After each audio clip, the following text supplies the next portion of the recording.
Hey guys, what's up? It's FemGem here, and today I'm going to bring you a new deck profile of my updated Gravekeeper deck profile. I'm pretty sure I showed you my physical form, or like what I have in real life, obviously, but this is a little bit more of what I want. I just don't have all the cards to make it. But with that being said, let's get into it. First up, we're running one Dragonite Heretic. Heretic's really good because if you have Necro Valley in the field, he's unaffected by everything. So he basically becomes a like untargetable, unkillable.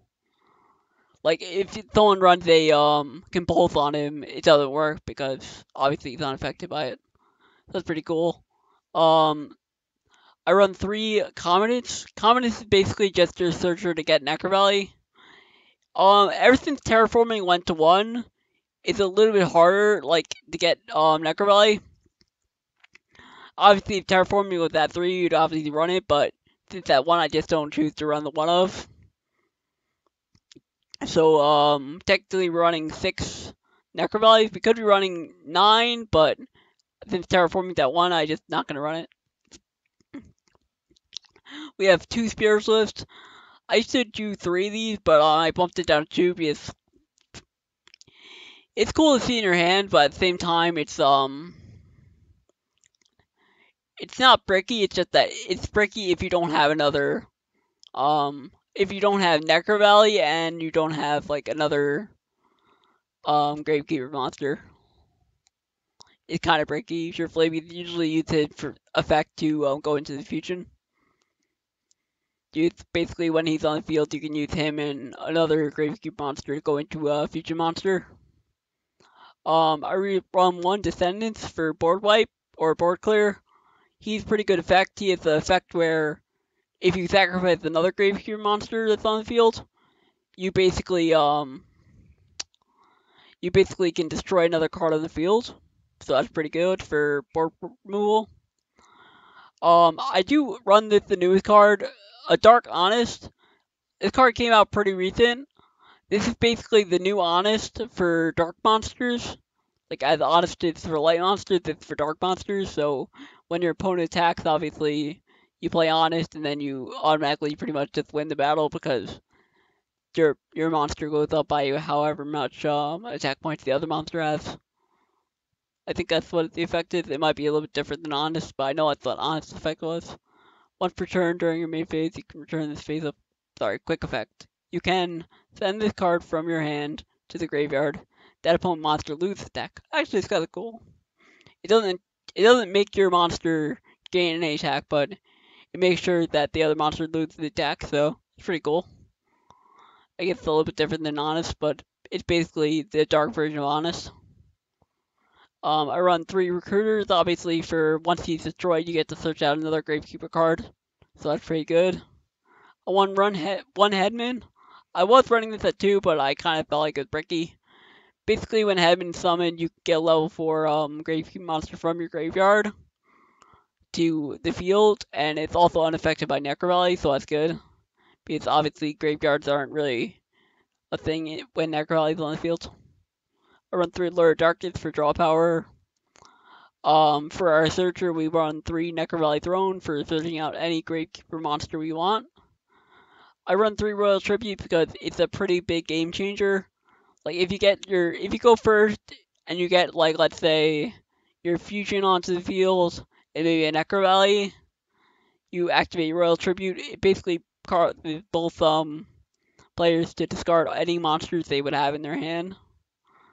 So not only does it help you, but preferably if you have no monsters in your hand, you're gonna cause your opponent to just discard. That's pretty good.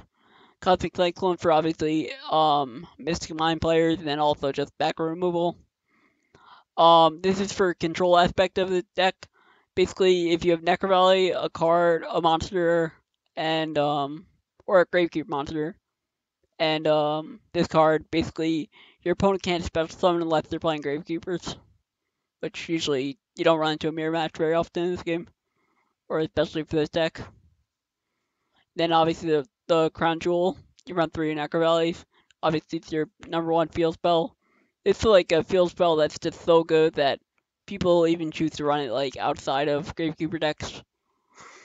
I run 3 Crackdowns because Crackdown's a really good card. Being able to steal your opponent's monster is really good. I run 3 Strikes and 3 Judgments for negation. Moving on to the extra deck, we got Predaplant for Super Poly targets, because I do run Super Poly in the side deck.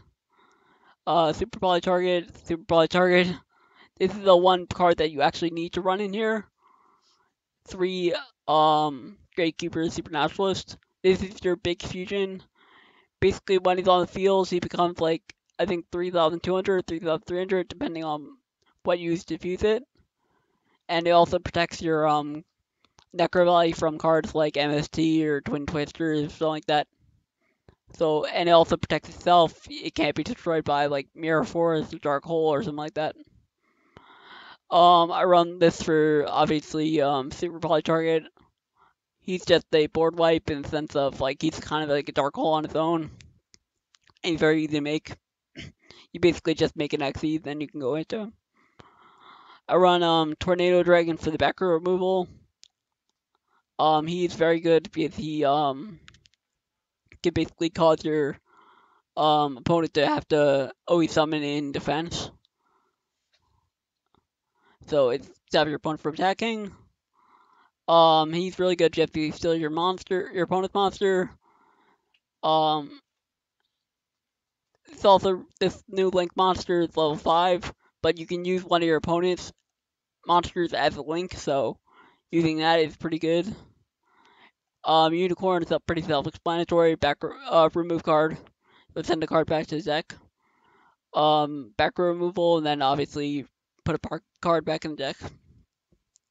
Or destroy a card.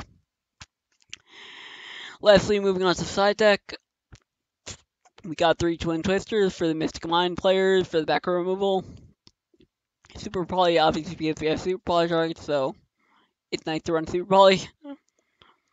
I run 3 Storming Mirror Force, mostly for Grand Maju decks. I just don't like the fact that I sometimes get blown out by Grand Maju decks because they'll be able to summon Grand Maju that's like got 10,000 attack or something like that. So I just like having it, returning cards to the hand. Infinite Impermanence, probably one of the best hand traps in the game. And Evenly Matched, just another really good trap card. Anyway, guys, that's pretty much it for the video. Thank you guys so much for watching, and hope you guys liked. I hope you guys comment, and if you liked, definitely subscribe if you're not already, and I will see you guys next time. Bye.